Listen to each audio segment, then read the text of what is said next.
प्रिय विद्यार्थियों, आज हम शुरू करने जा रहे हैं आपका तीसरा अध्याय गतिशील आवेशों के क्षेत्र। आज हम देखेंगे कि हम गतिशील आवेश का मापन कैसे करते हैं, आवेश का निश्चितता सिद्धांत क्या है और मापन के लिए विद्युत चुंबकत्व गॉसियन और एसआई इकाइयाँ क्या हैं और उनके इंटरनल कन्वर्जन कैसे किए जाते हैं। तो सबसे पहले हम देख रहे हैं कि गतिशील आवेश का मापन कैसे होगा। तो गतिशील आवेश का संबंध हम जानते हैं कि धारा से होता है, क्योंकि आवेश का प्रवाह क्या है, धारा है। और धारा के चुंबकीय प्रभावों का अध्ययन ऑरेस्टेड ने 1819-20 में किया था। तो अगर हम ये मान लें कि हमें गतिशील आवेश का अध्ययन करना है, तो एक तरह से हम धारा के विद्युत चुंबकीय प्रभावों का अध्ययन कर रहे हैं। तो गतिशील आवेश का मापन करने के लिए हमने मान लिया कि हमारे पास सबसे पहले एक स्थिर बिंदु आवेश की हम बात कर रहे हैं, जो ये Q है, ये Q0 आवेश से r दूरी पर स्थित है। तो इस पर स्थिर आवेश पर हम जानते हैं कि दो आवेशों के मध्य लगने वाला जो बल है वो कूलाम के नियम से दिया जाता है कि F = K Q0/r² r cap, और बल की दिशा स्थिति सदिश r की इन दोनों के मध्य जो दूरी है उसकी दिशा में होती है। और जो आवेश अगर मैं मापना चाहती हूँ तो परीक्षण आवेश के टर्म्स में आवेश का मापन अगर मैं करूँगी तो इस फॉर्मूले से हो जाएगा कि F.r × r²/KQ0। अब यहाँ पर K का मान 1/4πε0 हमें मालूम है, हम रखते हैं, जहाँ ε0 निर्वात की विद्युतशीलता है। तो स्पष्ट है कि जो Q का मापन है वो दूरी r पर निर्भर है। और अगर परीक्षण आवेश को हम गतिमान मान लें तो परीक्षण आवेश को गतिमान मानने पर गतिशील आवेश के अलग अलग स्थितियों में, क्योंकि ये F.r और r² आ रहा है यहाँ पर, तो इसलिए गतिशील आवेश की अलग अलग स्थितियों में लगने वाले बल की दिशा अलग अलग होगी। और हर एक स्थिति में, गतिशील आवेश की हर एक स्थिति में कूलाम का नियम लागू हो ये आवश्यक नहीं है, क्योंकि कूलाम का नियम स्थिर आवेशों पर लगता है। और ये गतिशील आवेशों पर लगेगा या नहीं लगेगा ये आवश्यक रूप से हम नहीं कह सकते। इसलिए गतिशील आवेश का मापन कूलाम के नियम से करना उचित नहीं होगा। तो हम एक गतिशील आवेश की यहाँ स्थिति दिखा रहे हैं कि अब हमने Q आवेश जिस पर हम बल की बात कर रहे हैं उसके जो चारों ओर परीक्षण आवेश है Q0 वो अब स्थिर नहीं है, कैसा है, गतिशील है। और अगर ये गतिशील है तो हमने मान लिया कि सुविधा के लिए एक r त्रिज्या के गोले में गतिशील है। तो हम यहाँ क्या कर सकते हैं कि जब ये अलग अलग स्थितियों में अगर मैं इसका देखूँ तो एक r त्रिज्या के गोले में गतिशील है, तो मैं इन सब स्थितियों को अगर मिलाऊँ तो मैं एक गोले के पृष्ठ का निर्माण कर सकती हूँ। तो अगर अलग अलग स्थितियों में मुझे बल का मापन करना है तो मुझे औसत बल निकालना होगा। तो ये औसत बल इस संपूर्ण गोलीय पृष्ठ के लिए मुझे निकालना होगा। तो इसलिए विद्युत क्षेत्र अगर हमें देखें तो विद्युत क्षेत्र जब हम बंद पृष्ठ से निर्गत कुल फ्लक्स की बात करते हैं तो हम कहते हैं कि वो उसमें परिबद्ध आवेश और ε0 के गुणनफल के बराबर होता है, यानी गाउस का नियम हम लगा सकते हैं। तो हमें ऐसा लगता है कि चूंकि बंद पृष्ठ की मैं यहाँ बात कर रही हूँ, क्योंकि ये जब Q आवेश r त्रिज्या के गोले में घूमेगा तो ये एक बंद पृष्ठ बनाएगा और उस बंद पृष्ठ में ही ये परिबद्ध होगा। तो इसलिए गाउस का नियम इसको मापन के लिए उचित प्रतीत होता है। तो इसलिए गाउस के नियम से अगर मैं परीक्षण आवेश का मान निकालूंगी, और ये मुझे ध्यान रखना है कि यहाँ पर इस पृष्ठ पे मैं समय के साथ उसका क्या कर रही हूँ, औसत मान निकाल रही हूँ। इसलिए इंटीग्रेशन इस पृष्ठ के पर समय के साथ औसत लेके किया जा रहा है। तो Q आवेश का मान हो जाएगा ε0 × E.d। अब यहाँ पर ये जो इंटीग्रेशन हम औसत मान निकालने के लिए कर रहे हैं ये इस बात पर निर्भर करेगा कि पृष्ठ S में परिबद्ध आवेश कितना है और उसकी प्रकृति कितनी है, ना कि इस बात पर निर्भर करेगा कि वो किस वेग से गतिशील है। तो इसलिए हम ये कहते हैं कि हमारे पास जो गाउस का नियम है वो गतिशील आवेशों के लिए भी और स्थिर आवेशों के लिए भी मापन के लिए उपयुक्त एक नियम है। तो कूलाम के नियम की बजाय हम गतिशील आवेश का मापन गाउस के नियम से कर सकते हैं, और स्थिर आवेश का मापन भी हम गाउस के नियम से या कूलाम के नियम से स्थिर आवेश का मापन किया जा सकता है। अब हम लेते हैं एक और प्रिंसिपल, वो है invariance of charge. Invariance of charge क्या कहता है कि आवेश की निश्चितता का सिद्धांत क्या कहता है कि आपने किसी आवेश का मापन किया एक तंत्र में और उसी आवेश का मापन किया दूसरे तंत्र में, तो आवेश की निश्चितता के सिद्धांत के अनुसार दोनों तंत्रों में उस आवेश की मात्रा क्या रहेगी, समान रहेगी। उस पर निर्देश तंत्र की गति का या निर्देश तंत्र का कोई प्रभाव नहीं होता, चाहे वो निर्देश तंत्र गतिशील हो चाहे वो निर्देश तंत्र स्थिर हो। तो जैसे हमने मान लिया, जैसे अभी हमने देखा कि गाउस का जो नियम है वो गतिशील आवेश के मापन के लिए भी उतना ही उपयुक्त है जितना कि स्थिर आवेशों के मापन के लिए। तो हमने मान लिया कि एक तंत्र में ए में नापा गया जो आवेश है वो गाउस के नियम के अनुसार epsilon 0 integration E dot D से दिया जा रहा है। यहाँ इंटीग्रेशन उस पृष्ठ पर समय के साथ औसत के साथ किया जा रहा है। और दूसरा तंत्र में हमने जो आवेश नापा क्यू डैश, उसका मान हो जाएगा ई dash dot D A dash. उस तंत्र में विद्युत क्षेत्र ई डैश मान लिया, उसमें स्थित पृष्ठ को हमने डी ए डैश मान लिया है। तो यहाँ भी हम समय के साथ उसका औसत मान निकालते हुए चल रहे हैं। तो आवेश की निश्चितता सिद्धांत के अनुसार ये दोनों मान क्या होने चाहिए, बराबर होने चाहिए। तो इसका मतलब ये साफ दिख रहा है कि गाउस के नियम की ही हम बात कर रहे हैं और समय का औसत ले रहे हैं, समय के साथ औसत मान की बात कर रहे हैं, इसलिए आवेश के परिमाण पर आवेश की गति का कोई प्रभाव नहीं पड़ेगा। लेकिन हमें ये बात ध्यान रखनी है कि आवेश की जो निश्चितता का सिद्धांत है, आवेश की जो इन्वेरियंस का सिद्धांत है, वो आवेश के संरक्षण नियम से बिल्कुल डिफरेंट है। आवेश का संरक्षण नियम कहता है कि आवेश संरक्षित रहेगा, वो ना तो पैदा किया जा सकता है ना ही नष्ट किया जा सकता है। तो यहाँ इन्वेरियंस अलग चीज़ है और आवेश का संरक्षण अलग चीज़ है। अब यहाँ पर अगर हम एक एग्जाम्पल लें तो जैसे हाइड्रोजन अणु में प्रोटॉन और इलेक्ट्रॉन पर आवेश समान होता है।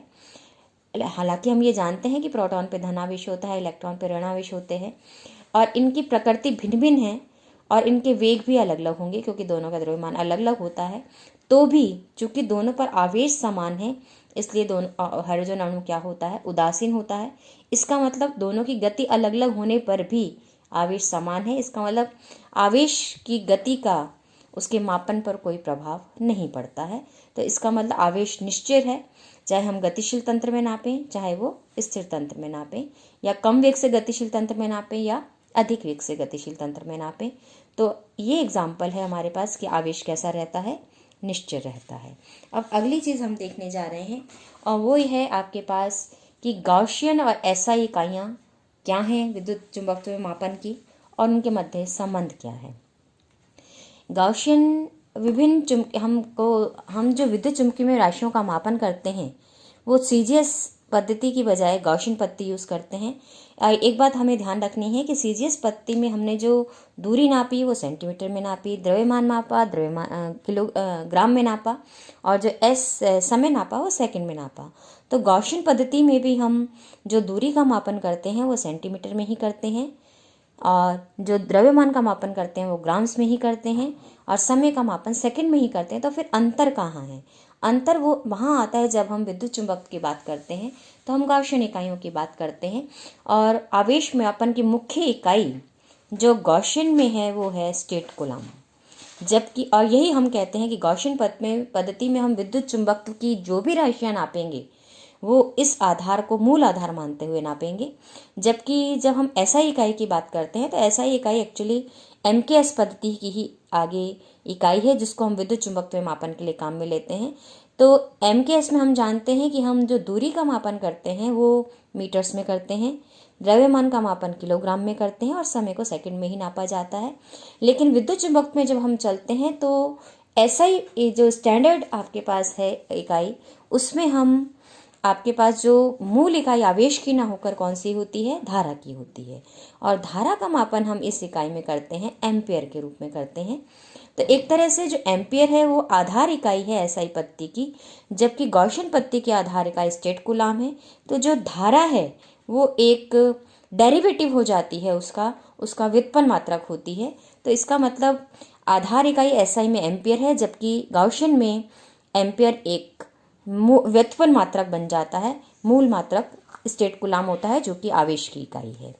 अब हम ये जानते हैं और एक और अंतर हम ये जानते हैं दोनों में कि गॉसियन और एसआई इकाइयों में जो अंतर संबंधों का है वो एक तरह से 4 पाई के गुणज का मुख्य आधार अंतर आ जाता है। जैसे कि हम नीचे देखते हैं कि जब हम विद्युत बल को परिभाषित करते हैं तो हम कहते हैं कूलम के नियम से कि के constant Q1 Q2 upon R square R क्या है। तो यहाँ पर अगर मैं देखूँ तो गॉसियन प्रणाली में इस कांस्टेंट का मान मैं 1 लेती हूँ। तो अच्छे से पता है बल को मैं डाइन में ही नापूंगी क्योंकि शेष इकाइयाँ सीजीएस के जैसी हैं और जो दूरी है उसको मैं सेंटीमीटर में ही नापूंगी। और अगर KE1 होगा तो सीधी सी बात है ये दोनों आवेश जो मैं मापन करने जा रही हूँ इनका मान होगा 1 स्टेट कूलम के बराबर। कब? जबकि इनके मध्य कितना बल लग रहा है, एक डाइन का बल लग रहा है और ये कितनी दूरी पर स्थित है, 1 सेंटीमीटर की दूरी पर स्थित है।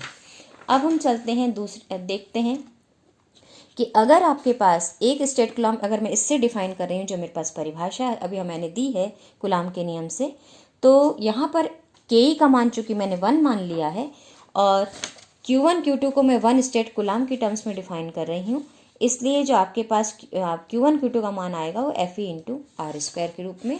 तो 1 स्टेट कूलम्ब को मैं डिफाइन कर सकती हूँ इसके मात्रक के रूप में कि ये डाइन इंटू सेंटीमीटर स्क्वायर का अंडर रूट होगा, और डाइन इंटू सेंटी स्क्वायर को अगर मैं चेंज करूँ ग्राम सेंटीमीटर में तो ये हो जाएगा ग्राम सेंटीमीटर क्यूब पर सेकेंड स्क्वायर के रूप में।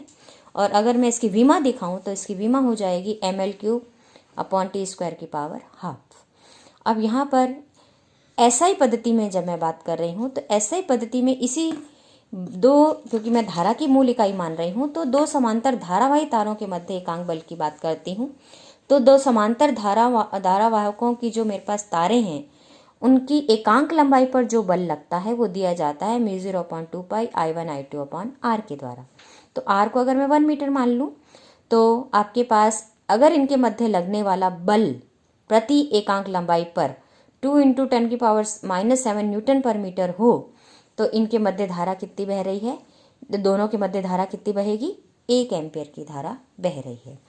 तो इस तरह से हम एम्पियर को डिफाइन कर सकते हैं कि इसका मतलब 1 एम्पियर वो धारा है जो 2 लंबे समांतर धारों से प्रवाहित होने पर इनके मध्य 2 × 10⁻⁻7 न्यूटन पर मीटर का बल इन पर आरोपित करती है जब ये दोनों तार कितनी दूरी पर रखे होते हैं, परस्पर 1 मीटर की दूरी पर रखे होते हैं। अब इस μ0/4 पाई को मैं Km कांस्टेंट से भी डिफाइन करती हूँ। ये मुझे ध्यान रखना है कि यहाँ पर F/L को मैं क्या लिख सकती हूँ, Km 2I1 I2 upon R के बराबर भी मैं लिख सकती हूँ, जहाँ Km क्या है, μ0/4 पाई है और μ0 आप जानते हैं परमिटिविटी होती है, परमेबिलिटी होती है, ये पारगम्यता कहलाती है, परमेबिलिटी कहलाती है, और इसका मान होता है 4 पाई × 10⁻⁻7 न्यूटन पर एम्पियर स्क्वायर। अब मैक्सवेल समीकरणों को जब हमने यूज़ किया है विद्युत चुंबकत्व के लिए तो मैक्सवेल ने बताया कि आपके पास जो वेलोसिटी ऑफ लाइट का वर्ग है वो 1/μ0ε0 के बराबर होता है। तो यहाँ 4 पाई से मैं ऊपर नीचे गुणा कर देती हूँ तो μ0/4 पाई बन गया मेरे पास नीचे में, या हर में बन गया मेरे पास, डिनोमिनेटर में बन गया Km के बराबर, और 1/4 पाई ε0 होता है Ke कांस्टेंट के बराबर, तो c² का मान हो गया Ke/Km। तो इसका मतलब मैं गॉसियन पद्धति में Ke को 1 कहती हूँ, SI पद्धति में मैं Km डिफाइन करती हूँ। तो Ke और Km जो 2 कांस्टेंट हैं, तो इसका मतलब ये एक गॉसियन पद्धति का कांस्टेंट है, दूसरा SI पद्धति का कांस्टेंट है। तो इन दोनों को मैं परस्पर इस रिलेशन से रिलेट कर सकती हूँ कि Ke का मान होगा Km × c² के बराबर। तो यहाँ से हम और भी इकाइयों के परस्पर संबंध निकालते हैं। तो और भी इकाइयों के जब हम परस्पर संबंध निकाल रहे हैं तो सबसे पहले मैं ये देख रही हूँ, तो कूलम्ब का नियम अब मैं SI पद्धति में लिख देती हूँ क्योंकि Fe = Ke था, तो Ke की बजाय मैं क्या लिख देती हूँ, Km c², जहाँ Km का मान क्या है, μ0/4 पाई है। तो ये Km का मान बन जाएगा 1/4 पाई ε0 Q1 Q2 अपॉन R², यानी कि SI पद्धति में जब मैं लिखती हूँ तो यहाँ Ke की वैल्यू क्या रखती हूँ, 1/4 पाई ε0, जबकि गॉसियन पद्धति में मैं इसका मान क्या रखती हूँ, 1। तो ये अंतर है दोनों का कूलम्ब के नियम का, जब मैं इसको SI पद्धति में लिखूंगी और जब मैं इसको गॉसियन पद्धति में लिखूंगी। तो अब यहाँ पर यही अंतर हमने यहाँ दिखाया है कि गॉसियन पद्धति में Ke का मान 1 है, SI पद्धति में Ke का मान 1/4 पाई ε0 है। गॉसियन पद्धति में मैं Km को 1/c² से रिप्लेस करती हूँ, SI पद्धति में Km को μ0/4 पाई रखती हूँ। तो कूलम्ब का नियम गॉसियन पद्धति में हो जाता है Q1 Q2 अपॉन R² और SI पद्धति में हो जाता है 1/4 पाई ε0 Q1 Q2 अपॉन R²। अब मैं इन दोनों आवेशों के मध्य संबंध निकालना चाहती हूँ कि गॉसियन पद्धति और SI पद्धति में आवेश का मापन अगर मैं कर रही हूँ तो उन दोनों के मध्य संबंध क्या होगा। तो मान लिया गॉसियन पद्धति में आवेश को मैं QG से लिख रही हूँ और SI पद्धति में Q से लिख रही हूँ। तो कूलम्ब के लिए मैंने मान लिया कि ये दोनों आवेश बराबर हैं थोड़ी सरलता के लिए। तो कूलम्ब के नियम चाहे मैं एक पद्धति में लिखूँ चाहे दूसरी पद्धति में लिखूँ, मान वही होना चाहिए। इसलिए यहाँ से अगर मैं देखूँ तो ये पहली पद्धति में मेरे पास गॉसियन पद्धति में लिखूँगी तो आपके पास Q1 Q2 अपॉन R², तो Q1 Q2 बराबर है तो QG² हो गया, और दूरी को हम RG से लिख रहे हैं तो RG² हो गया। क्योंकि गॉसियन पद्धति में नाप रहे हैं दूरी भी। अब कूलाम एसआई पद्धति में नाप रही हूँ तो 1/4πε0 क्यू का square upon Q square upon R square मैंने लिखना चाहा है इसको। और आर का मान आपके पास, आप जानते हैं दूरी में मीटर और सेंटीमीटर का संबंध आप अच्छे से जानते हैं कि गॉसियन पद्धति में जो दूरी है वो सेंटीमीटर में नापी जाएगी और एसआई पद्धति में जो दूरी है वो मीटर में नापी जाएगी। इसलिए यहाँ पर मैंने इसको Rg² इंटू 10⁻⁴ से रिप्लेस कर दिया है।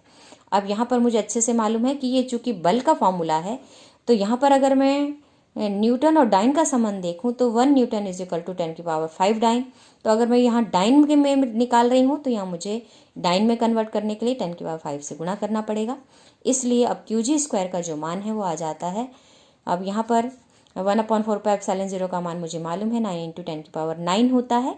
इसलिए अब इसको मैंने सॉल्व कर लिया तो ये नीचे आके 10⁻⁹ हो गया। 10⁵ को मैं नीचे ले आई हूँ तो Qg² हो गया 9 × 10⁹ अपॉन 10⁻⁹ इंटू Q² या फिर 9 × 10⁸ Q²। इसलिए Qg = 3 × 10⁹ Q। तो इसका मतलब गॉसियन पद्धति से मैं एसआई पद्धति में आवेश को जब मैं रिलेट करूँगी तो रूपांतरण गुणांक मेरे पास ये मिल रहा है मुझे कि 3 × 10⁹ है। अब हम अगले और थोड़े से रूपांतरण हम देख लेते हैं कि हम किस प्रकार से करेंगे परस्पर गॉसियन पद्धति में और आपके पास एसआई पद्धति में। तो एक हम देख रहे हैं विद्युत क्षेत्र। अब विद्युत, ये सारे वही हैं जो कि हम विद्युत चुंबक में सारी इकाइयाँ यूज़ करेंगे। तो यहाँ पर विद्युत क्षेत्र हम जानते हैं E = F/Q होता है। तो सिमिलरली गॉसियन पद्धति से जब मैंने इसको जोड़ा तो गॉसियन पद्धति में जब मैं मापन करूँगी तो 1 न्यूटन = 10⁵ डाइन। अब यहाँ डाइन को मैं कन्वर्ट कर रही हूँ क्योंकि मैं रिवर्स रिलेशन लेकर रही हूँ तो इससे 10⁻⁵ Fg लिख दिया मैंने। Q = Qg/3 × 10⁹ ये भी अभी हमने निकाला है रिलेशन। अब इसको सॉल्व करती हूँ तो मुझे मिल जाता है 3 × 10⁴ Fg/Qg, यानी कि इसको मैं कह सकती हूँ Eg। तो E = 3 × 10⁴ Eg के बराबर में लिख सकती हूँ। यहाँ इसको मैं रिप्लेस करूँगी तो लिख दूँगी 3 × 10⁴ Eg। तो ये परस्पर रिलेशन हो गया गॉसियन पद्धति में विद्युत क्षेत्र और एसआई पद्धति में विद्युत क्षेत्र के परस्पर मध्य संबंध हमने लिख लिया है। अब हम चुंबकीय क्षेत्र को देखें तो अगर कोई आवेश Q आवेश V वेग से गतिशील है और B चुंबकीय क्षेत्र में वो रखा गया है तो उस पर जो बल लगेगा वो होगा लॉरेंज बल के आधार पर उसकी चुंबकीय बल पे क्षेत्र के कारण लगने वाला जो बल है वो हो जाएगा F = QV×B, या फिर मैक्सिमम अगर मैं देखूं तो QVB हो जाएगा। यहाँ से मैं चुंबकीय क्षेत्र निकालूं तो F/QV। अब पुनः मैं इसको गॉसियन एसआई पद्धति में मान के चल रही हूँ और गॉसियन पद्धति से जोड़ती हूँ तो पुनः F को न्यूटन वाले बल को मैं डाइन में कन्वर्ट करूँगी तो 10⁻⁵ Fg। आवेश का मैंने रिलेशन निकाल ही लिया है तो Q को रिप्लेस करूँगी Qg/3 × 10⁻⁹ से। V को रिप्लेस करूँगी मीटर से सेंटीमीटर में तो 10⁻⁻² Vg। तो इन सबको मैं सॉल्व करती हूँ तो मेरे पास आ जाता है आपके पास कि 3 × 10⁶ Fg/Qg Vg, या फिर इसको मैं लिख सकती हूँ 3 × 10⁶ Bg। यानी कि गॉसियन पद्धति का संबंध मैंने निकाल लिया है चुंबकीय क्षेत्र का, किससे? एसआई पद्धति के चुंबकीय क्षेत्र से। आवेश घनत्व की बात करूं तो आवेश घनत्व होता है Q/V। तो गॉसियन पद्धति में बदलूं तो Q का मान पुनः Qg/3 × 10⁹ अब यहाँ वॉल्यूम आपके पास अच्छे से मालूम है कि दूरी का क्यूब होता है तो इसलिए Vg × 10⁻�6 हो जाएगा। तो यहाँ से मेरे पास आ जाता है 1/3 × 10⁻³ ρg, या ρg = 3 × 10⁻³ ρ। अब धारा घनत्व की बात करूं तो J = I/A या Q/AT। अब इसको मैं कन्वर्ट करूंगी तो Q को कन्वर्ट करूंगी तो आपके पास Qg/3 × 10⁹ एरिया आपको मालूम है दूरी के वर्ग के समानुपाती है, इसलिए ये हो जाएगा Ag × 10⁻⁴ इंटू समय वही रहता है तो T को सीधा सीधा हमने Tg से रिप्लेस कर दिया है। और इसको जब मैं सॉल्व करती हूँ तो मुझे मिल जाता है कि Jg/3 × 10⁵ या Jg = 3 × 10⁵ J। तो इस तरह से मैं आवेश घनत्व को कन्वर्ट कर सकती हूँ। और विद्युत विभव को कन्वर्ट करने के लिए हम देखें तो विद्युत विभव को सिंपली मैं लिखती हूँ E × D से। E = F/Q × D। अब पुनः बल के लिए रिप्लेसमेंट किया गॉसियन पद्धति में, आवेश के लिए किया, दूरी के लिए किया और इसको सॉल्व कर लिया तो मेरे पास आ जाता है कि विद्युत विभव V = 3 × 10⁻² Vg के बराबर, या Vg = 10⁻²/3 V के बराबर। तो इसलिए 1 स्टेट कूलाम किसके बराबर हो जाता है? 3 × 10⁻² वोल्ट के बराबर होता है। अब गॉसियन पद्धति में ये सब मात्रक मैं आपको पहले ही बता चुकी हूँ कि बल और ऊर्जा के मात्रक वही रहेंगे। सिर्फ गॉसियन पद्धति में विद्युत चुंबक की जो इकाइयाँ हैं, क्योंकि वो आवेश पर निर्भर होती हैं गॉसियन पद्धति में, जबकि एसआई पद्धति में वो धारा पे निर्भर होती है, इसलिए उनमें थोड़ा सा अंतर, विद्युत चुंबक में जो हम इकाइयों का मापन करते हैं उनमें थोड़ा सा अंतर आ जाता है। अब यहाँ पर एक टेबल हमने ली है। इस टेबल में अगर आप देखें तो एसआई और गॉसियन पद्धतियों के मध्य रूपांतरण सारणी दिखाई गई है कि आवेश का मापन एसआई में कूलाम में, परिवर्तन गुणांक 3 × 10⁹ है और 1 कूलाम में, और ये होगा इस स्टेट कूलाम के बराबर। गॉसियन में विद्युत धारा स्टेट कूलाम पर सेकंड या स्टेट एम्पियर में नापी जाएगी, और जबकि एसआई में ये एम्पियर में नापी जाएगी। विभव का मात्रक जूल प्रति कूलाम या वोट एसआई मात्रक में, गॉसियन में स्टेट वोल्ट हो जाएगा। और धारिता का मापन एसआई में अगर हम करेंगे है तो फैरड होगा, इसमें स्टेट फैरड हो जाएगा। चुंबकीय फ्लक्स का वेबर होगा एसआई में, इसमें मैक्सवेल या गाउस पर सेंटीमीटर स्क्वायर हम इसको कहते हैं गॉसियन पद्धति में। चुंबकीय क्षेत्र का मापन एसआई पद्धति में वेबर पर मीटर स्क्वायर या टेस्ला से करते हैं, जबकि एसआई पद्धति में मैक्सवेल पर सेंटीमीटर स्क्वायर या इसको हम गाउस कहते हैं। प्रतिरोध का मापन हम करते हैं वोल्ट पर एम्पियर या ओम में, गॉसियन पद्धति में करते हैं स्टेट ओम में। आपके पास धारा घनत्व का मापन हम एसआई में करते हैं एम्पियर पर मीटर स्क्वायर में, गॉसियन में करेंगे state ampere per metre square में, पर सेंटीमीटर स्क्वायर में। चुंबकीय क्षेत्र का मापन हम करते हैं एम्पियर पर मीटर में स्टेट एसआई में, जबकि गॉसियन में हम करते हैं स्टेट एम्पियर पर सेंटीमीटर यानी और स्टेट में। और ये इनके कन्वर्जन फैक्टर हमने दे रखे हैं। इसको आप अपने जब हम इसकी PDF भेजेंगे तो आप उसमें देख सकते हैं। धन्यवाद।